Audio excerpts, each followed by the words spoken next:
ఇవాళ మనం kaiju number 8 episode number 11 అయితే ఎక్స్ప్లెయిన్ చేయబోతున్నాం. సో లేట్ చేయకుండా ఎపిసోడ్ అయితే స్టార్ట్ చేద్దాం. ఎపిసోడ్ స్టార్టింగ్ లో మనం డిఫెన్స్ ఫోర్స్ లోని కొంతమంది ఇంపార్టెంట్ మెంబర్స్ అయితే చూస్తాం. ఇప్పుడు వీళ్ళైతే కాఫుకాని అంటే కైజు నెంబర్ 8 ని ఏం చేయాలో అనే దాని గురించి అయితే మాట్లాడుకుంటూ ఉంటారు. దాంట్లో కొంతమంది సజెస్ట్ చేస్తారు ఈ విషయం మీడియాకి తెలియకపోతేనే మంచిది అని. దాంట్లో ఇంకొందరు అంటారు కాఫుకాని చంపేద్దాం, ఇంకా అతని బాడీతో మనం ఒక వెపన్ అయితే తయారు చేద్దాం. ఇప్పుడు మనం డిఫెన్స్ ఫోర్స్ డైరెక్టర్ జనరల్ అయితే చూస్తాం. అండ్ అతను ఎవరో కాదు, మన కికోరు వాళ్ళ నాన్న. అతనైతే డిఫెన్స్ ఫోర్స్ యొక్క హెడ్. అతని పేరు వచ్చేసి ఇసావ్ షినోమియా. అతను వీళ్ళందరికీ చెప్తాడు ఆ కైజు నెంబర్ 8 ని అయితే నాకైతే వదిలేయండి అని. దీని తర్వాత మనం కాఫుకాని అయితే చూస్తాం. కాఫుకా కాళ్ళు చేతులు అయితే బంధించి ఉంచుతారు. ఇంకా కాఫుకా ఆలోచిస్తూ ఉంటారు నాతోటి వీళ్ళు ఏం చేస్తారో, ఎందుకంటే ఒక్కరోజు గడిచిపోయింది. ఇప్పుడు కాఫుకాకి అయితే షినోమియా చెప్పింది అయితే గుర్తుకొస్తుంది. షినోమియా అంటుంది ఒకవేళ నువ్వు డిఫెన్స్ ఫోర్స్ కి దొరికితే వాళ్ళు నీ బాడీతో ఒక వెపన్ అయితే తయారు చేస్తారు.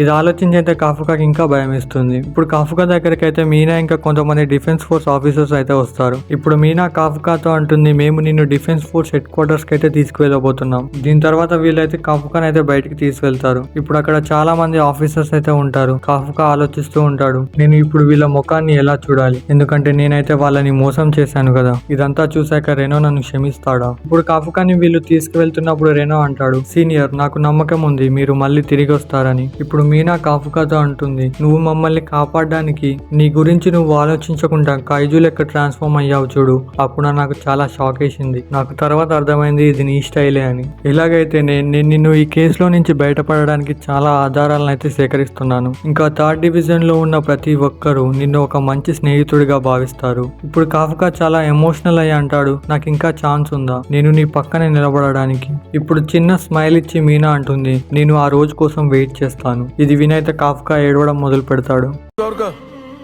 ఎద్దులో ఉన్న ఏడిస్తే దరిద్రంగా ఉంటది. ఇప్పుడు ఉషినాతో కలిసి చాలా మంది డిఫెన్స్ ఫోర్స్ ఆఫీసర్స్ కాఫుకా వెళ్తుడేనైతే సెల్యూట్ చేస్తారు. ఇప్పుడు వీళ్ళు కాఫుకాని తీసుకువెళ్లే లొకేషన్ కి అయితే వీళ్ళు చేరుకుంటారు. ఇప్పుడు అక్కడ కూడా కాఫుకాని ఇంకా బంధించే ఉంటారు. ఇలాగే కొన్ని రోజులు అయితే గడిచిపోతుంది. దీని తర్వాత రెనో ఇంకా అతని ఫ్రెండ్స్ ని అయితే చూస్తాం. ఇప్పుడు దీంట్లో ఇహారు అంటాడు నాకు ఇప్పటికి కూడా నమ్మబుద్ధి అవ్వటం లేదు ఆ ఓల్డ్ మ్యాన్ కైజునా. వాళ్ళైతే కాఫుకా గురించి అయితే చాలా బాధపడుతూ ఉంటారు.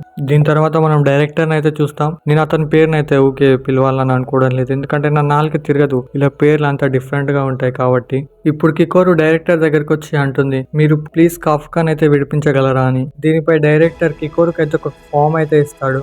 దాంట్లో కాఫుకా యొక్క చెస్ట్ అయితే ఎక్స్రే ఉంటుంది. దాంట్లో కాఫుకా యొక్క హార్ట్ ప్లేస్ లా ఆ కైజు యొక్క కోర్ అయితే ఉంటుంది. ఇప్పుడు డైరెక్టర్ అంటాడు అందుకే మేము ఇప్పటికి కూడా అతన్ని విడిపించడం లేదు. వెళ్లే ముందు కికోరు డైరెక్టర్ తో అంటుంది నేను ఇప్పటికి కూడా కాఫుకాని నమ్ముతున్నాను. దీని తర్వాత మనం హుషిరాన్ అయితే చూస్తాం. అతని దగ్గరికి కికోరుగాన్ అయితే వస్తాడు. ఇప్పుడు కికోరుగా హుషిరాతో అడుగుతాడు మీకేమనిపిస్తుంది వాళ్ళు కాఫుకాని అయితే వదిలిపెడతారనుకుంటున్నారా? దీనిపై హుషిరా అంటాడు నేను అతన్ని తిరిగి రావాలని కోరుకుంటున్నాను. ఇంకా పిచ్చోడు నాతోటి సరిగ్గా ఫైట్ కూడా చేయలేదు, ఇప్పుడు అతన్ని మళ్ళీ రానివ్వు నేనేంటో చూపిస్తా. దీని తర్వాత మీనా ఆవుయి రెనో ఇంకా అరుయిచి వీళ్ళందరిని అయితే పిలుస్తుంది. ఇప్పుడు వీళ్ళందరితో చెప్తుంది నేను మీ అందరినీ వేరే వేరే డివిజన్లకి డివైడ్ చేస్తున్నానని. ఆమె చెప్తుంది ఇది కేవలం టెంపరీ మాత్రమే, ఎందుకంటే థర్డ్ డివిజన్ బేస్ మొత్తం ధ్వంసం అయిపోయింది. ఇంకా ఇంత విధ్వంసకరమైన కైజులు మళ్ళీ రావచ్చు, అందుకే నేను అనుకుంటున్నాను మీరు ఇంకా బలంగా కావాలని. దీనిపై రెనో అంటాడు నేను ఇంకా బలంగా కావాలనుకుంటున్నాను.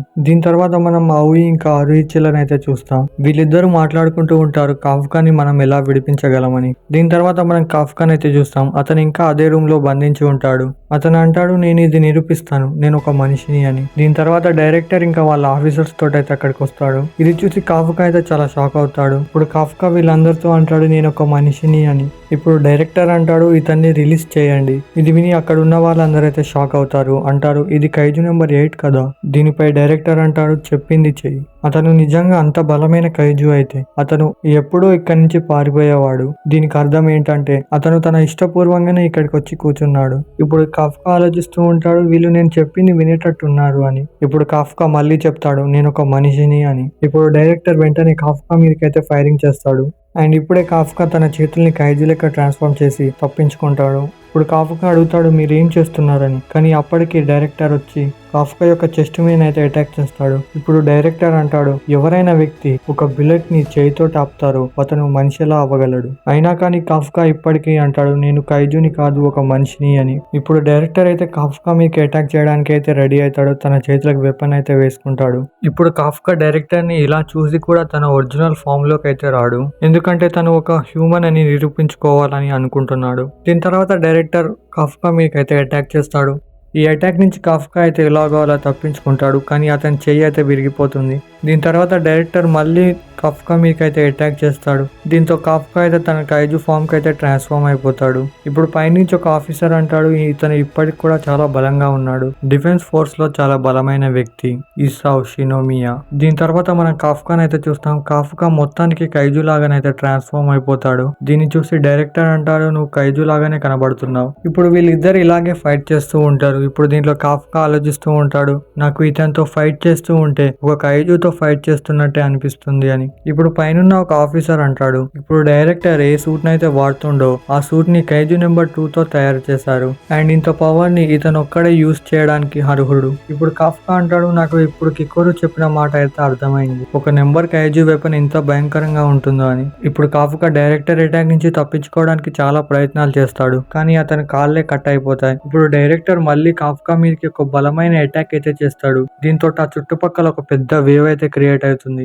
దీని తర్వాత మనం చూస్తాం కాఫ్కా అయితే మొత్తం కైజు లాగానైతే ట్రాన్స్ఫార్మ్ అయిపోతాడు. డైరెక్టర్ అటాక్ అయితే ఆపేస్తాడు. ఇప్పుడు డైరెక్టర్ అంటాడు, ఇదేనా నీ ఒరిజినల్ ఫామ్? ఇప్పుడు షినోమియన్ అయితే కాఫ్కాని అయితే చూస్తుంది. ఆమెకి కొంచెం డిఫరెంట్ గా అనిపిస్తుంది కాఫ్కాని చూసి. దీని తర్వాత మనకి తెలుస్తుంది కాఫ్కాకి తన బాడీ మీద అయితే కంట్రోల్ అయితే ఉండదు. దీని తర్వాత కాఫ్కా గట్టిగా ఓరడం మొదలు పెడతాడు. ఇప్పుడు కాఫ్కా అయితే తన బాడీని కంట్రోల్ చేసుకోవడానికి చాలా ట్రై చేస్తాడు. కానీ తన బాడీ కంట్రోల్లో ఉండదు. కైజు బాడీ లోపలనైతే ఉంటాడు. ఇప్పుడు కాఫ్కా దగ్గరికి అదే చిన్న కైజు అయితే వస్తుంది.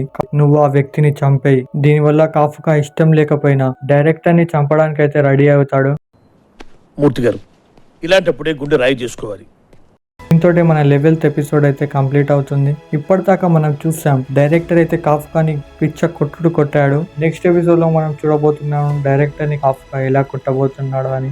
నిజంగా డైరెక్టర్ ని కొడతాడా, చంపేస్తాడా లేదో తెలుసుకోవాలంటే నెక్స్ట్ ఎపిసోడ్ కోసం వెయిట్ చేయాలి. నెక్స్ట్ ఎపిసోడ్ నెక్స్ట్ వీక్ రాబోతుంది. నాకు తెలుసు అందరూ కైజు నెంబర్ 8 కన్నా డీమన్ స్లేయర్ కోసమే వెయిట్ చేస్తున్నారని. డీమన్ స్లేయర్ కొంచెం లేట్ అవుతుంది, ఎందుకంటే నెక్స్ట్ రాబోతున్న ఎపిసోడ్ 40 minutes ఉండబోతుంది. సో ఎనీవే ఇంకా లాస్ట్ 2 episodes అయితే ఉన్నాయి డీమన్ స్లేయర్.